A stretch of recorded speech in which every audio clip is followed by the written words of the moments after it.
Some White House advisors fear Trump's final days. President Donald Trump has turned to a fringe group of advisors, peddling increasingly dubious tactics to overturn the results of the election, creating a dire situation that multiple senior officials and people close to the president say has led to new levels of uncertainty at how Trump will resist the coming end to his tenure. No one is sure where this is heading, one official said on Monday. He's still the president for another month. Conspiracist lawyer Sidney Powell, disgraced former National Security Advisor Michael Flynn, one-time chief strategist Steve Bannon, hawkish trade advisor Peter Navarro, and the eccentric founder of the retail website Overstock have all recently found themselves in the Oval Office or on the telephone, advising Trump on new last-ditch efforts to reverse his loss. That's in addition to Trump's personal attorney Rudy Giuliani, who has been feeding the president's conspiracy theories for weeks and who, along with Powell, was seen again at the White House on Monday.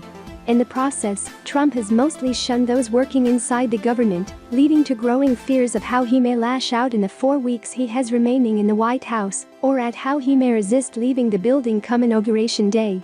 Through it all, Trump has mostly abandoned the day-to-day running of government. At a cabinet meeting last week, he spent much of the time complaining about his suspicions of voter fraud, according to a person familiar with the matter, leaving some attendees puzzled at the point of the gathering. Indeed, Trump has spent his days singularly focused on the election results. "We won this election in a landslide," Trump claimed falsely during a Monday call to the activist Charlie Kirk, who broadcast the conversation using a microphone, so attendees at a gathering of young conservatives in West Palm Beach, Florida, could all hear. "The problem is we need a party that's going to fight, and we have some great congressmen and women that are doing it, and we have others, some great fighters," Trump went on. "But we won this in a landslide, they know it, and we need backing from, like, the Justice Department, and other people finally have to step up." Sources close to the president describe particular worry among his advisors over what Powell, who only 3 weeks ago was unceremoniously dumped from his official legal team, may convince him to do in the coming days. Trump's idea, which he floated in a heated Friday meeting at the White House, is for Powell to essentially embed as a special counsel inside the White House counsel's office, a proposal the counsel's office has not looked kindly at. "There's high levels of concern with anything involving Sidney Powell," one source close to the president said. "The lawyers are very worried." Trump's annual holiday trip to his Mar-a-Lago resort, where he will be surrounded by sycophants and devotees encouraging him to fight on, will likely only add grist to his election fraud fantasies, the officials said. The trip to Florida is set to begin later this week, though Trump's unpredictability has led some advisors to wonder whether it will remain on the schedule. If he does go, officials say it's likely he will take meetings, in person and via phone, that his official advisors aren't aware of. "It's scary," said another administration official, who added that Trump appears obsessed with far-flung scenarios to overturn the election results that are seemingly untenable, both feasibly and politically. One of those includes an effort led by Republican Representative Mo Brooks of Alabama to challenge President-elect Joe Biden's Electoral College victory when Congress meets to formally ratify it on January 6. Trump met with Brooks and a number of other conservative House lawmakers at the White House on Monday for a discussion focused on the president's baseless claims and conspiracy theories that the election was stolen from him, participants said.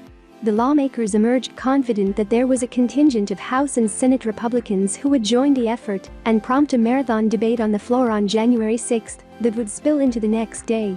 "I believe we have multiple senators, and the question is not if but how many," Brooks said, something that would defy the wishes of Senate Republican leaders, who are eager to move on and are urging senators not to participate since doing so could force them to cast a politically toxic vote against Trump. In his moments of deepest denial, Trump has told some advisors that he will refuse to leave the White House on Inauguration Day, only to be walked down from that ledge. The possibility has alarmed some aides, though few believe Trump will actually follow through. How such an episode might unfold isn't clear, and federal law enforcement agencies have been loath to discuss the possibility.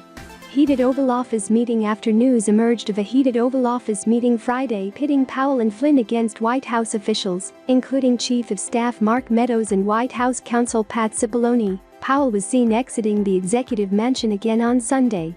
She was also seen at the White House on Monday, though it wasn't clear with whom she was planning to meet. She has been promoting an executive order allowing the federal government to seize voting machines in order to inspect them for fraud, a proposition that administration officials including acting Homeland Security Secretary Chad Wolf have warned is outside their authority. Powell attended Friday's meeting alongside Flynn, her client who Trump pardoned last month after he had twice pleaded guilty to lying to the FBI. Flynn had suggested in a television interview last week that Trump could use the military to rerun the election in certain states, an idea that again arose during Friday's meeting. They were joined by Patrick Byrne, the founder of Overstock.com, who tweeted afterward that he was disappointed in how Trump is being served by his White House team. President Trump is being terribly served by his advisors. They want him to lose and are lying to him. He is surrounded by mendacious mediocrities, Byrne wrote, adding later, "For the first time in my life I feel sorry for Donald Trump. He is standing up to his waist in snakes. Trust Rudy and Sydney only." Byrne, who resigned from Overstock in 2019 after his comments about the deep state triggered a steep decline in the company's stock price, did not respond to a request for comment on Monday. He has previously admitted in a series of interviews that he had an intimate relationship with accused Russian agent Maria Butina, which lasted from 2015 to 2018, and ultimately assisted law enforcement in their investigation of her. More recently, he has emerged as a proponent of the debunked election fraud claims heralded by the president and Powell. He said last month he'd funded a team of hackers and cyber sleuths, other people with odd skills, to look into the claims. Friday's meeting was a highly charged example of a recurring phenomenon. Trump's outside advisors raising their voices in anger at White House aides, accusing them of disloyalty and weakness, while Trump looks on. Bannon's advice meanwhile, former White House chief strategist Steve Bannon, said Sunday night that he has also advised Trump to appoint special counsels to investigate allegations of election fraud and to investigate matters relating to Biden's son, Hunter.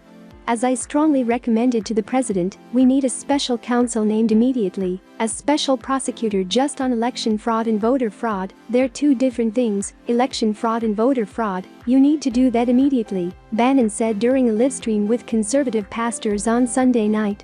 In addition, he must announce a special prosecutor, name a special prosecutor to look at the Biden hard drive. Bannon's comments suggest that the former White House chief strategist is once again advising the president, even as he is under federal indictment and could be under consideration for a presidential pardon. On the livestream, Bannon also said he does not believe Trump will attend Biden's inauguration and that Trump will never concede. "He is not going to back down. He will never concede. And I will tell you, in the small chance we don't win this, he will never sit on that stage and participate in that inauguration, as he should not. This is an illegal effort that's going on," Bannon said. A day later, Bannon spoke on his own program, War Room, with Navarro, the trade advisor who officials say Trump is consulting frequently on his election fraud claims. Navarro said he'd been personally phoning lawmakers in 6 states where Trump and his team still hope to overturn the results. "There are a lot of traditional Republicans who don't want to get on the Trump train. I can't explain what's going on in these state legislators, except to say they don't embrace economic nationalism, and they've turned their back on the president," Navarro said. On Monday, the split between the president's official set of advisors and the informal group currently in his ear exploded into clear view. Speaking during a news conference at the Justice Department, Attorney General William Barr roundly pushed back against the president's calls in recent days for a special counsel on voting or his supporters' requests to consider seizing voting machines. Both are ideas floated by Powell and others who have spoken to the president in recent days. "I see no basis for seizure of machines by the federal government," Barr said at his news conference. If he thought there was a need for a special counsel on voting fraud, Barr said, he would have already appointed one. "There is fraud, unfortunately, in most elections. I think we're too tolerant of it," he said. But in this election, Barr said, he stands by the finding that there was no systemic or broad-based fraud, a finding the president refuses to admit.